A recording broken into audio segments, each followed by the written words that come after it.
Magandang araw! Luto tayo ng nilagang buto-buto. Literal na nilaga po talaga yan kasi hindi natin ginisa.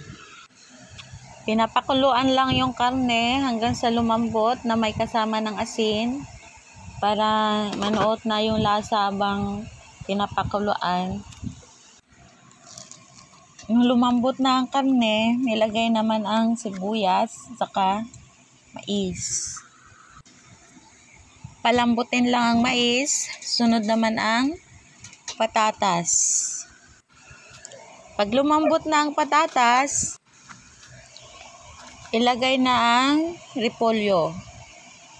Pakuluan lang saglit, ilagay naman ang paminta.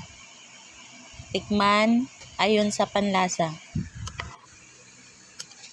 Luto ng ulam, tara kain na!